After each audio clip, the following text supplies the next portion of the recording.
اللہ الرحمن الرحیم۔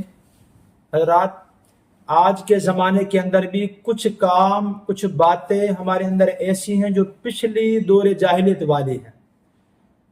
بہت سے آپ نے مظالم کو دیکھا ہوگا، سنا ہوگا، لیکن ایک آج ایسا میں آپ کے سامنے ظلم بیان کروں گا جو ہو سب کے سامنے رہا ہے، لیکن آواز کسی نے بھی نہیں اٹھائی۔ سب جانتے ہیں لیکن بولا کوئی بھی نہیں ہے۔ آپ جانتے ہیں معاشرے کے اندر اگر کسی نوجوان خاتون کا شوہر فوت ہو جائے اور وہ بیوہ ہو جائے، اس کی دوبارہ شادی کے لیے شاید ہی کوئی آواز اٹھائے، شاید ہی کوئی بات کرے۔ ایک تو وہ لڑکی ہے جس کا ابھی کوئی بچے نہیں ہوئے، 6 مہینے، سال، 2 سال بعد اس کی شوہر فوت ہو گیا یا طلاق ہو گئی، اسے تو بٹھا دیتے ہیں اگلے گھر۔ لیکن وہ بچی کی بات کر رہا ہوں جس کے 1 2 3 4 بچے ہو، وہ جوان، اس کو طلاق ہو جائے یا اس کا شوہر فوت ہو جائے، وہ بیوہ ہو جائے، اس کی کوئی دوسری جگہ پہ شادی نہیں کرتا، بلکہ اس کی شادی کرنا عیب سمجھا جاتا ہے۔ اور اسی طرح زمانہ جاہلیت میں بھی بیوہ کی شادی کرنا عیب سمجھا جاتا تھا۔ جب کوئی عورت بیوہ ہو جاتی، اس شوہر کے گھر والے اس کو اپنی ملکیت سمجھتے، اس کی وراثت کو ہڑپ کرنے کے لیے اس کی اور کہیں شادی نہیں کرتے تھے۔ آج کے دور میں وراثت کا تو معاملہ تقریباً نہیں، لیکن ویسے ہی اس کو غیرت کے منافی سمجھتے ہیں کہ اگر ہم شادی کرتے ہیں ہماری غیرت گوارا نہیں کرتی۔ حالانکہ بالکل یہ بات جہالت پر مبنی ہے، انصاف پرست یہ بات نہیں ہے۔ قرآن کہتا ہے وَأَنْكِحُوا الْأَيَامَ مِنْكُمْ، تم میں سے وہ جو بچیاں ہیں جو بھی بغیر نکاح کے ہیں ان کی شادیاں کر دیں۔ آپ صلی اللہ علیہ وسلم فرمایا علی 3 کاموں میں دیر نہ کرنا، جب نماز کا وقت ہو جائے، جب جنازہ تیار ہو جائے، جب ایک بچی جوان ہو جائے، اس کی شادی میں دیر نہ کرنا۔ میں یہ سمجھتا ہوں کنواری سے کہیں زیادہ بیوہ کا نکاح کرنے کی ضرورت ہے۔ اور اسلام کے اندر بہت سی آپ کو روایات صحابہ کرام کے اندر ملیں گی، خود ہمارے نبی صلی اللہ علیہ وسلم نے بیواؤں کے ساتھ شادی کی ہے، اور ان کا دیکھے دیکھی صحابہ کرام نے تقریباً ہر صحابی نے بیوہ عورتوں سے شادی کی ہے۔ تو میرے دوستو، بہت بڑا امتحان اس بچی کے ساتھ، وہ اپنی جوانی کو گزار دیتی ہے کمرے میں بیٹھ کر، وہ کس سے کیا کہے، کس سے جا کر بولے کہ مجھے اس کرب سے، اس ظلم سے مجھے نکالے۔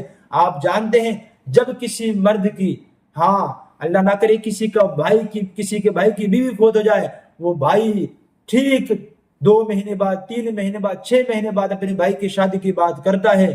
اسی طرح کسی کا چچا، اور اسی طرح حتیٰ کہ باپ کے بھی رشتے کے لیے بیٹا تیار ہو جاتا ہے، لیکن بھائی بہن کے رشتے کے لیے تیار نہیں ہوتا، باپ بیٹی کے رشتے کے لیے تیار نہیں ہوتا۔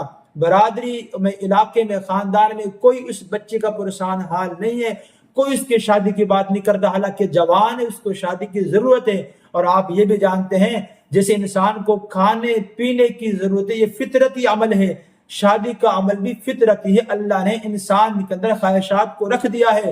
اس بچے کے ساتھ انتہا کا ظلم ہے، اور اس ظلم میں اس کا باپ بھی شریک ہے، ماں بھی شریک ہے، اس کے بھائی بھی شریک ہے، اس کے خاندان بھی شریک ہے۔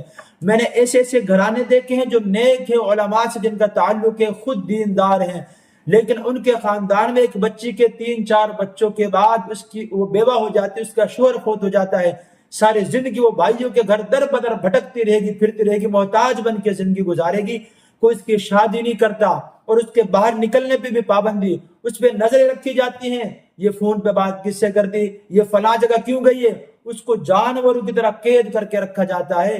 انتہا کا ظلم ہے، قیامت کے روز اس کے بارے میں پوچھو گی۔ میرے دوستو، میرے بھائیو، جہاں تک میری بات پہنچے اسے شیئر کرنا ہے، خود اس پہ عمل کرنا۔ اپنے خاندان میں اگر کوئی ایسی بچی ہے، خیر خواہانہ طور پر ان کے گھر والوں کو مشورہ دینا ہے اس بچی کی شادی کریں۔ اسلام نے، شریعت نے ہمیں حکم دیا ہے، عظیم سنت ہے نکاح کرنا، عظیم سنت ہے۔